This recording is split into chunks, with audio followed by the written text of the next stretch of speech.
fil alamina innaka hamidum majid. Alhamdulillah, tiada terasa kita sudah semakin dekat ke gerbang kematian, karena setiap bertambahnya umur berarti umur kita semakin berkurang. Ibaratkan sebuah kontrakan, apabila kita ngontrak hanya 2 tahun, kita jalani 8 bulan, berarti tinggal 1 tahun lebih kita menempati. Begitu juga dengan umur kita. Apabila di zaman azali Allah menentukan umur kita 60, berarti yang sekarang 57 tinggal 3 tahun. Namun kita harus tetap bersyukur, kita harus tetap berharap, kita harus tetap bermunajat minta kepada Allah.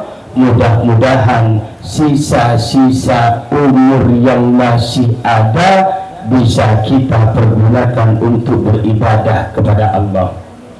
Sebagaimana di dalam firman Allah, wala tamutunna illa wa antum muslimun. Jangan kamu mati, kalau mau mati wa antum muslimun, kalian harus mati dalam keadaan selamat. Bagaimana caranya mati selamat? Mati selamat adalah dengan cara membawa iman dan Islam. Oleh karena itu, biasanya orang-orang kita di saat memandikan jenazah, mereka biasanya sambil berdoa, ya Allah biha, ya Allah biha, ya Allah bi husnil khatimah. Ya Allah dengan kebaikan, ya Allah dengan kebaikan bi husnil khatimah. Semoga kebaikan itu adalah kebaikan yang terakhir. Jadi di dalam kitab hadis arba'in dikatakan, ada seseorang yang melakukan kebaikan sejak dia kecil hingga hampir menjelang matinya, artinya sampai tua dia tetap melakukan kebaikan, sehingga kata malaikat dia diibaratkan dengan surga itu hanya tinggal sejengkal, saking banyaknya kebaikan yang dilakukan. Namun Allah berkata lain, namun Allah berkehendak lain. Ternyata sebelum dia mati, di akhir hayatnya dia menjadi su'ul khotimah. Akhirnya dia dimasukkan ke neraka, mati dalam keadaan tidak selamat. Namun ada juga yang dari kecil orang banyak melakukan kejahatan, hingga menjelang kematiannya ternyata dia sempat bertobat. Dia bertobat, dia menyesali segala kesalahannya, sehingga dia matinya husnul khotimah dan akhirnya dia dimasukkan ke dalam surga. Oleh karena itu, hendaklah kita selalu bermunajat, kita minta kepada Allah, semoga sisa-sisa umur kita ini bisa kita pergunakan untuk beribadah, dan semoga kita husnul khotimah, mati dengan membawa iman dan Islam.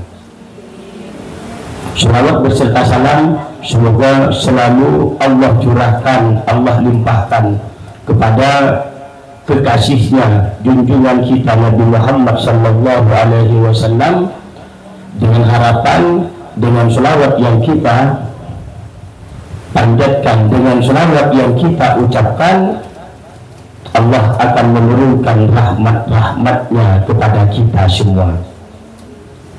Semoga barokahnya selawat kita bahagia di dunia, kita bahagia di akhirat, dan intinya kita diakui sebagai umatnya Nabi Muhammad sallallahu alaihi wasallam. Pada hari Selasa, di saat matahari tenggelam, berubahlah tahun dari tahun 1444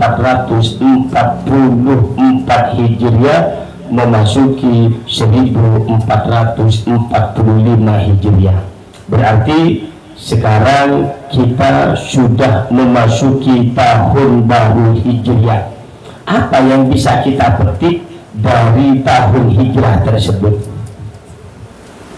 yang perlu kita ambil momen dari hijrah itu, mari kita berniat, mari kita sama-sama bertekad, mari kita sama-sama membulatkan keinginan untuk berhijrah dari yang tidak baik menjadi lebih baik.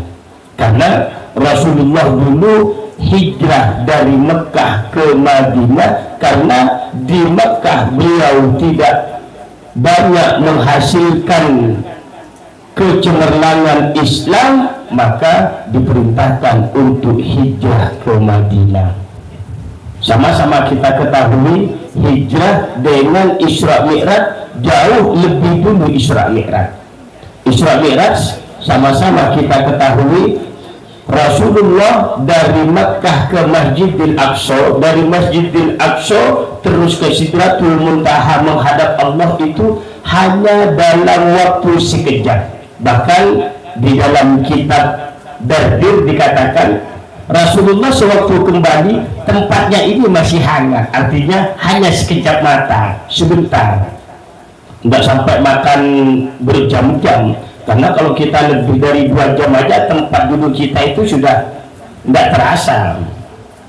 Jadi Rasulullah sangat sebentar. Apa artinya? Jadi kalau memang Rasulullah mau dengan kehendak Allah dari Mekah menuju Madinah sekejap mata, tapi tidak demikian. Rasulullah harus bersusah payah, harus menunggu kapan waktunya hijrah. Sahabat-sahabat semua hijrah. Abu Bakar sangat bingung, Abu Bakar susah, ya Muhammad kapan kita akan hijrah? Abu Bakar menunggu kapan perintah dari Allah untuk hijrah. Sehingga suatu saat Rasulullah mendatangi Sayyidina Abu Bakar siang-siang untuk mengatakan bahwa Allah sudah menurunkan perintah untuk kita hijrah. Sayyidina Abu Bakar bergembira karena dia menemani Rasulullah untuk hijrah. Dari perjalanan Rasulullah hijrah banyak yang bisa kita ambil hikmahnya. Di antaranya tempat tidur Rasulullah yang sudah sama-sama diketahui bahwa Rasulullah itu akan dikepung, Rasulullah itu akan dibunuh oleh penduduk-penduduk Mekah, oleh berbagai macam-macam suku yang akan membunuh Rasulullah. Mereka pemuda-pemuda yang kuat yang berkumpul di pintu rumah Rasulullah, mengelilingi, mengepung rumah Rasulullah untuk membunuh Rasulullah. Namun yang sangat mengejutkan, Sayyidina Ali, menantunya Rasulullah, nantinya dia akan dipindahkan ke tempat tidurnya. Kalau secara akal Sayyidina Ali tidak akan mau, karena pasti akan dibunuh. Sama dengan kita sudah mau dihukum pancung, kita ditutup muka kita akan digantung. Ternyata saya menyuruh orang untuk menggantikan saya. Orang yang mempunyai akal sehat tidak akan mau. Tapi Sayyidina Ali karena cintanya kepada